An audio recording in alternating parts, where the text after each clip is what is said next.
So 25 years old, don't worry.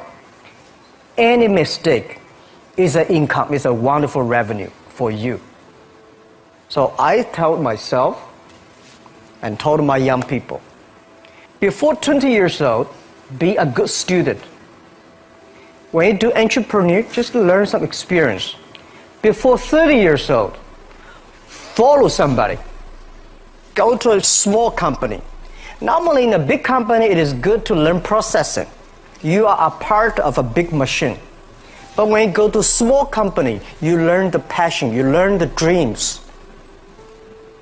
You learn how to do a lot of things at one time. So before 30 years old, it's not which company you go, it's which boss you follow. It's very important.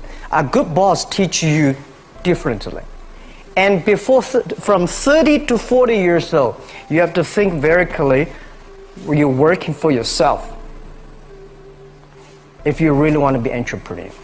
When you're 40 to 50 years old, you have to do all the things that you are good at. Don't try to jump into the new area. It's too late. You may be successful, but the rate of dying is too big. So 40 to 50, think about how can you focus on things that you are good at. But when you are 50 to 60 years old, work for the young people. Because young people can do better than you. So rely on them, invest on them, making sure they're good. So when you are over 60 years old, spend time for yourself. On the beach, sunshine, right? It's too late for you to change normally. But this is my advice to the young people. 25 years old, make enough mistakes. Don't worry. You fall, you stand up. You fall, you stand up. Enjoy it. I mean, believe it. And work day and night on this. That's how the things happens. Make enough mistakes. You fall, you stand up. Any mistake is an income, is a wonderful revenue. Don't worry about the money. Money follow the people. People should follow the dreams. If you have a dream, just to go ahead. I think nobody can conquer the world. We only can serve the world. Either work for the others or work for yourself. And I choose the way, work for myself. Working for myself, that means working for the society. If you really want to work for yourself, think about the others. Because only when the other people are successful, when the other people are happy, you will be successful, you will be happy. I think today people worry a lot about the world, about the economy, China, economy in the world, but I'm very optimistic. When people start to worry, that is the opportunity is. Right? I worry about the blood testing, and she created good things. And I think great innovations, great companies always happen in the tough times. Life's like the music. You have up, you have a down, you have a long, you have a short notes. And I like the American movie. Life is like a box of chocolate. You never know what you're going to get, right? So I'm pretty optimistic. The opportunity in the future for equality is huge, because in the last century, the IT is for big companies. The globalization is for big companies. But now with the technology, we can serve those 80% of the companies that have never been served. We can serve the 80% of the young people that have never been served. Technology for internet is so cheap, so easy to use. One of the reasons why we grow in China e-commerce so fast, much faster than the USA, because our infrastructure of commerce in China was too bad. When it is too bad, something happens and goes. Today we are working on the rural areas of China. I can never imagine that China, about 800 million people still live in the rural areas, are farmers. And there are about close to 200 million people. Their income is less than $1 per day. And before the internet, it's impossible for these guys to reach the PC because it's so difficult. Even people like me, I don't know how to use a PC. But now 80% of the farmers, those people using mobile phones. When I have the mobile phones, the internet, the data, things change a lot. So I'm excited about the future. People always worry. I love the young kids sitting there and talking about the dream, the hopes, because if they have the hope, we have the hope. That's what I believe. And let's just take what you do. And I've loved every description I've ever heard about how you serve people, and your story about the bamboo farmers and your wife and her friends. It was fabulous. But where's this going? What are you going to do? What are your plans to maximize the use that people in remote rural areas of China can make of their cell phones besides ordering your projects? How are you going to get it? Are you going to get them in the banking system through cell phones? How? Well, we never know that we can grow so fast. In the past 5 months, we covered 4,500 villages. And these people, normally they use in very traditional way. It took them like we went to a rural area. It took the farmers 2 hours to work to the downtown in the middle of the town and buy things. But today, because the mobile phone, and we can deliver things to their home, to their village within 72 hours. I remember last week I read a very interesting thing. This is amazing. There is a girl, she told me a story. She said her grandfather, 92 years old birthday. And for his life, he always wanted to try one Western style food. But he lived in the rural areas. There's no such restaurant food. So she said, I tried on the internet, book a restaurant dinner for Western food, delivered to that village. And they finally immediately find one restaurant. There are 3 guys.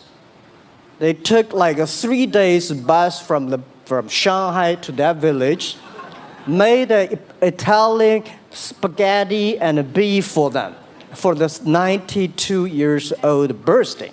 And whole village was excited. Everybody says, wow, you can order food, Western style food. So buying almost everything. And also we're helping, there are a lot of farmers, they plant a lot of apples, great apples. But 90% of the apples rotted because there's nobody buy them. They normally buy by track. If you sell the apples, they sell whole track. And using the traditional way, they can sell by whole basket of the apples. But now, because of the internet, they sell by one. Each apple they sell $1, or 1 RMB or 2 RMB for each. So the farmers see using internet, they can buy and sell using the mobile phone. That changed their lives, and I think it's exciting. And people need examples when they see, my neighbor made money through online to selling things. My neighbor buy much interesting things online. People start to learn, and more people start to buy the mobile phones. We cannot make all the mobile factories to sell phones to them. Only they know the mobile phone really works, helping change their lives. They start to buy the mobile phones. Just one more question. And then, do you think this will make the current problems like the current problem in China less likely? That is, if we'll have more market information and the market will drive where the investment goes instead of the government trying to make judgments about, I better build another housing development or office development here, there, or yonder, and you wind up with a bubble. Well, if it comes from the bottom up, is it more likely that fewer bad things will happen? Yeah, I think last week I was in Seattle discussing about the China economy. I think you American people worry too much about the China economy. Well, you see, every time when you start to worry about China, China goes better. Every time you think China is in problem, we'll get better. But when you have to say, you have a high expectation of China, China always a problem. Like parents have the expectation of the kids, are the same. But there's a big difference between American consumption, because people say, well, the economy is bad, so China consumption will be good low. No, totally different. You Americans love to spend tomorrow's money. And the other people's money, maybe. Or maybe the children's money. We Chinese love to save money. We are probably the largest country, the safe deposit in the whole world because we've been poor for so many years. When we make money, we put in the banks because someday we know the disaster is coming, so we can spend the money. So when the economy is bad, we still have the money to spend. You guys probably don't. You worry. And the second thing is the China been focusing on developing for the past 30 years. China government so strong on investment, so strong on exporting, but they are too weak on the domestic consumptions. Domestic consumption is not driven by government, it's driven by entrepreneurship, driven by the market, not the government. So in the past 20 years, government is so strong. Now they get weak. It's our opportunity. It's our showtime to see the market economy, entrepreneurship, how we can develop the real consumption. I think if the China develop the great consumption, we have a 300 million middle class. In next 15 to 20 years, we're going to 500 million middle class. We need to import a lot. So when we start to import, that's great. I worry a lot when we export. When we export, we got a terrible sky, we have a terrible water, we have a terrible environment. When we start to import, we got to be better. So that's all the great opportunity, guys. Be happy about that. I'm serious. I agree with that. I'm serious. Yeah.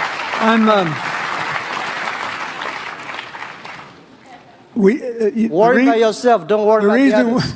The reason some of us worry about China is we depend on you to buy our debt. However, I tried to be more Chinese when I was president. I saved a lot of money. So Good. Good. But I just wanted you to say that because I really believe that. I mean, I think you're absolutely right. The trend toward greater internal consumption I think will remain unbroken in spite of whatever the difficulties are in the next few months. I think it's important not to overreact. You can't break the trend. You've got to clean up the land from chemical contaminants. You've got to clean up the air. You're going to do it. Yep. And a lot of Chinese will make a lot of money out of that. There'll be a lot of great new companies, and there'll be opportunities to import from other places. Yeah. So can you discuss your theory of what you're doing and other things in terms of whether it advances equal opportunity and social solidarity? Tell them what you think is going to happen. And what other kinds of, when your opening remarks, you just said technology is going to be active in this way in other areas of the economy. What do you think the next big opportunities are? But first, tell them just in 2 sentences what you're doing, because Jack and I know, and we haven't been clear enough. Explain it, and explain how you think that advances social solidarity and equality of opportunity. Well, our work is in the belief that access to health information is a basic human right. And that lab information particularly, because lab data drives 70% of clinical decisions, needs to be accessible to people before they're sick. So if you look at the word diagnose in the dictionary today, it says to determine the presence of disease from symptoms, which means by definition, we're determining that people are sick once a disease has already progressed.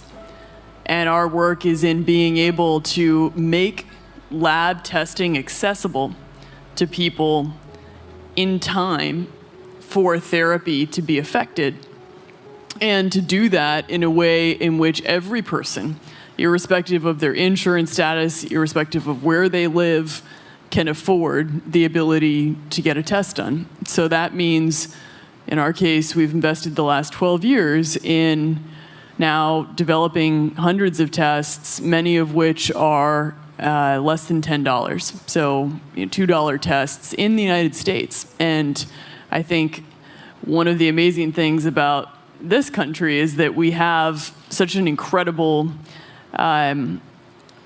ecosystem for fueling creativity, and that creativity can create new markets. So in answer to your question about the market being able to conform itself to social good, I think the creativity that goes into creating these new technologies creates new markets in and of themselves. And our basic belief is that those new markets come from empowering individuals and enfranchising individuals and trusting that individuals have the capability to engage with information, and in accessing that information, beginning to take control of their own outcomes and their own health outcomes, and in doing so, changing the way our healthcare system works.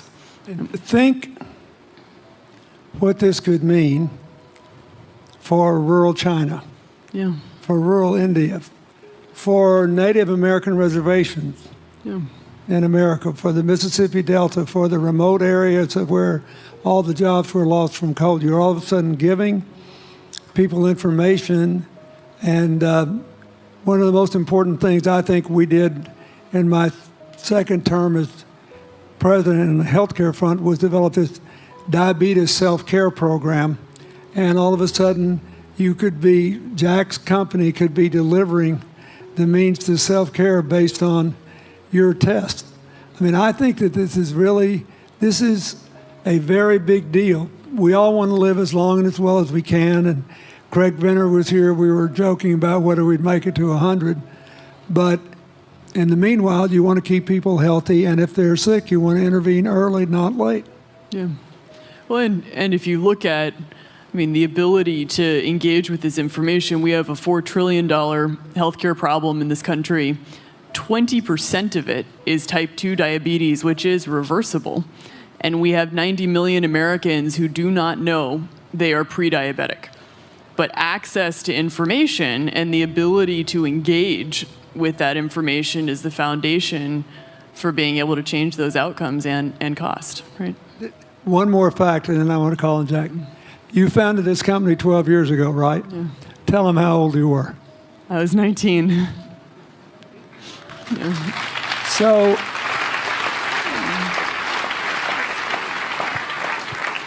don't worry about the future. We're in good hands. So, I was thinking about 19, where I am. 19, I've not passed the examination for university yet. I failed 3 times, but I think it worked out. I'm not good at schooling. Well, yeah, that's why I give confidence to a lot of young people in China. If Jack Ma can be successful, 80% of the people can be successful. People like her, we're jealous.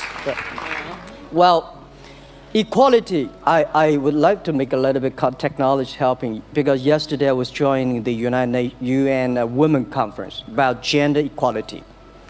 And I think the first technology revolution happened 200 years ago in the UK, released the human body, the arm, stronger. The second technology revolution in the USA for energy, you can last long. But this technology revolution released the brain. So this century is not a competition who is stronger, whose muscle is stronger.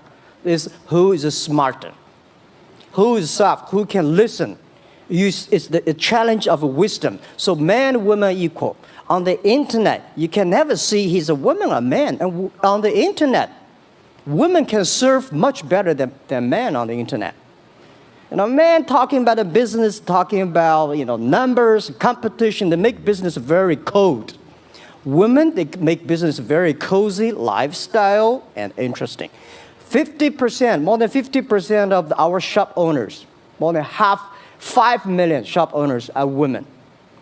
And people love that. I mean, this is the great thing I see, that this century we see more and more women leaders, on the state leaders, presidents. In the future, we're going to General Secretary of the United Nations should be a woman leader. And this is the great century for equality. And I feel excited about that. Let me ask you, we're almost out of time, but one of the things that we haven't talked enough about here, and not just here, but generally, is whether the leapfrogging we saw with cell phones, which was instrumental in your phenomenal business success and which will make it possible for you at the appropriate time to do what you've done on a global scale, hitherto unimaginable in all of human history for anybody to have any of their own health data. We've seen examples, but not the kind of dramatic penetration we need with energy and clean energy, and enough in a short enough time to avoid the worst consequences of climate change. So do you believe that, your country has done more than anybody else to try to put up solar panels, and some of your companies went broke because you overdid it, right? But beforehand, and you got to work out the phase out of the coal, the phase into the sun, and all that. Meanwhile, Africa, which is growing like crazy because of the cell phone in no small measure, and has 6 of the fastest growing countries in the world, still has vast swaths of its land totally dark at night. Do you believe that it's possible for us to scale up with distributed solar power rather than centralized as quick as we did with the cell phone? And if so, and if that were your business, if you had to quit what you're doing today and start there, how would you do it? And how would you do it?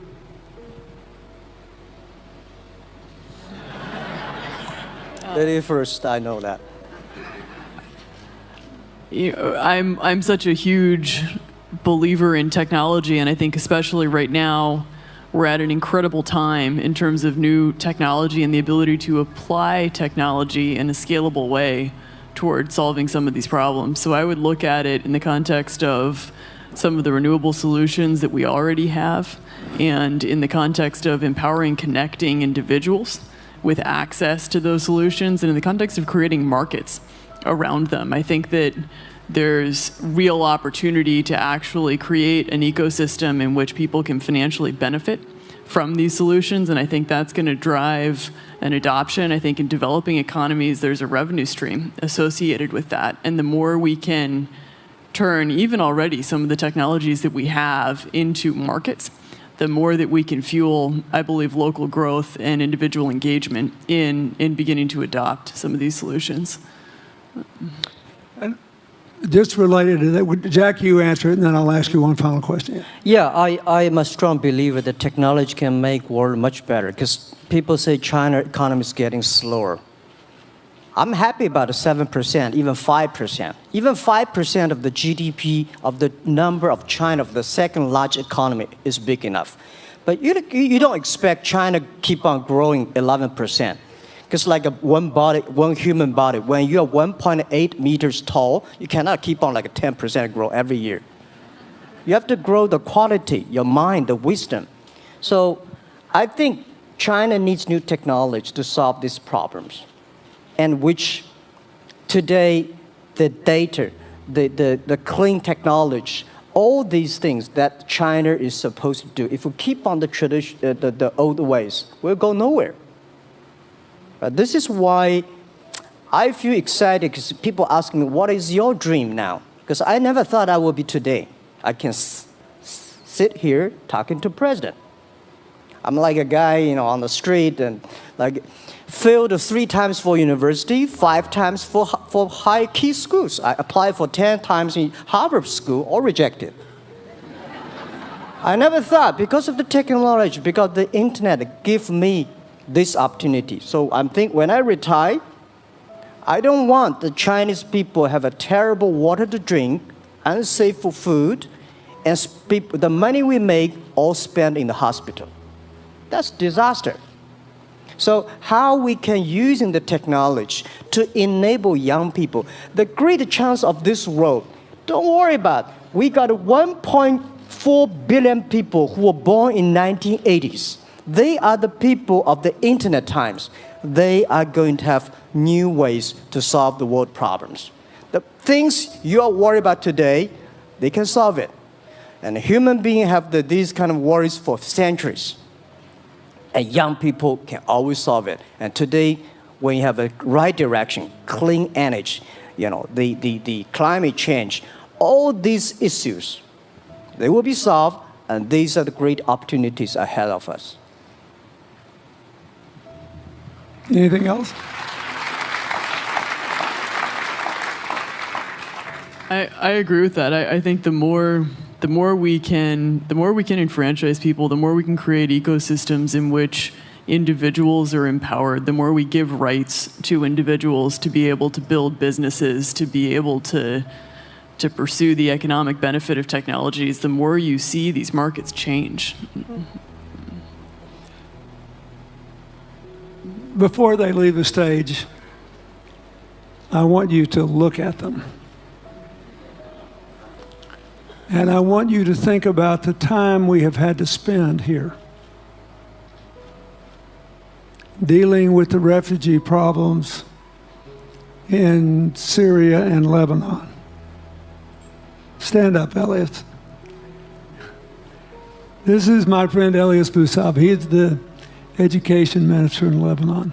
He's got to educate all these kids. And so he left a miracle that very much reflects the lives that Elizabeth and Jack have lived. He was in a very responsible position at the American University of Dubai. They started bringing American scholars over there to live in an Arabic culture. He did all these wonderful things. Lebanon got in trouble. He went home to save his country. What is the difference? How much more could he and every smart Lebanese person do if they could focus on these things? And why can he not? Because the place is dominated by people who think their differences are more important than their common humanity and their common challenges. You cannot imagine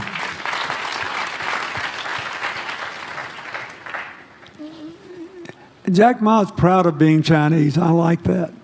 He never hid it. He's happy about it. I'm proud to be a global citizen too. Yeah. Yeah. And I imagine Elizabeth's proud to be a blonde-haired, blue-eyed American techno whiz from Northern California. Yes. But they don't, not a word either one of them has said has defined the meaning of their lives or the direction of their work with negative reference to someone else. My friend Dikembe Mutombo, stand up. No, you don't have to stand up. It'll hurt you too much. You're an old man. My 7'2" tall friend was just inducted into the National Basketball Association Hall of Fame. And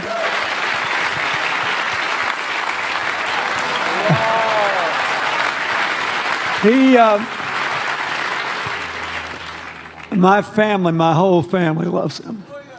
And I have seen how much he has given back to his native country, Congo, which has been so troubled. I've known him a long time. We both went to Georgetown University. I did before he was born, I think. I've never heard him say a resentful thing about anybody. I have seen him give and give and give and try to give the people in his native land opportunities. Why am I telling you this?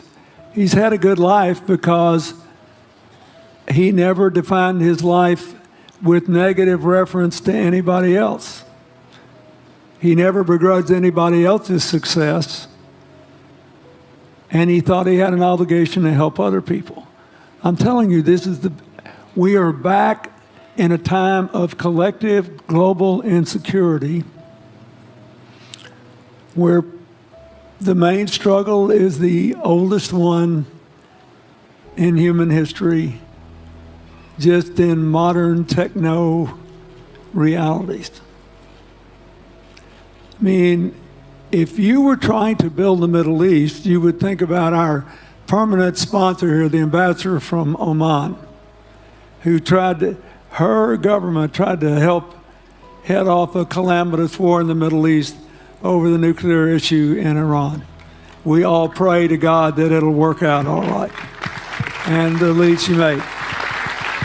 You look around all these places, wherever people are putting aside their differences and working together, good things are happening.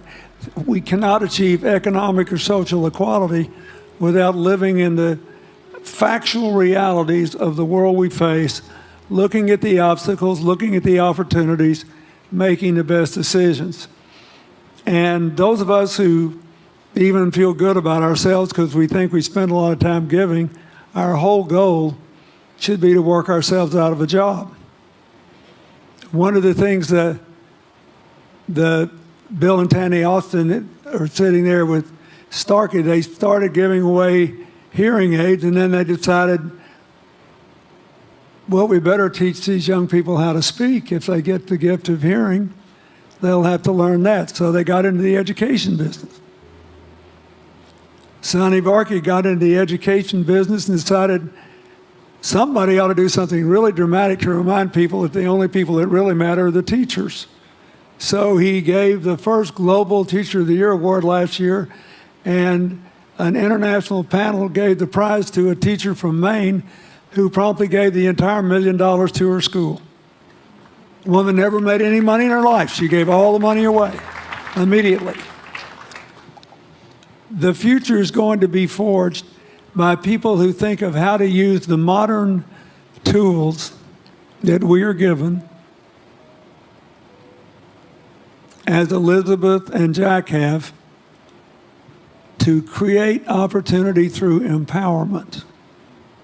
And it will not be a straight line. It's too many moving parts. But I just want you to think about that. The reason you feel good looking at them is that you identify with them even though they're different from you. And that's basically where we are all over again, and we can't slip back. We can't give up. That's why when we had the Prime Minister of Italy and George Soros talking about the future of Europe, and George said it was coming apart, and the Prime Minister said, no, it doesn't have to come apart if it's about something more than economics. I thought it doesn't have to come apart if you will it not to. And you put yourself on the line for it. There are no guaranteed outcomes today, but you can guarantee that the trend is right. So go ahead, Dee. We're going to say something, weren't you? Yeah, I just wanted to add, I mean, as we're talking about the future and from my own experience and looking at all the faces here, I think a huge part of the answer to your question is also to raise our little girls with the stereotype that they can be the best in engineering and science and math, because when they do in all of these industries, it changes everything. And we need to do that in this country, and we need to do that as parents in other countries, you know. Yeah, I was thinking about if what you say. I think about when you talk about problems, you normally is like a politician. When you talk about opportunities that the business people, I was thinking about how we can using this all the problems that change the problem become the opportunity. And I don't know. I just feel excited when people talk about problems. I think think about if you can solve one of them, that's the chance. And today, nobody live in this century has so many opportunities and so many tools they can use to change other people's life. And I think in the last century, which I call the IT time, this century is called the DT time, data technology. IT is to empower yourself, make yourself strong. DT is to empower the others. When you empower the others, you empower your future and yourself. So when I listen to you talk, I agree, and I think that's why we were born in this century. That's why how we can use the internet to help more people. Let's give him a hand. Thank you.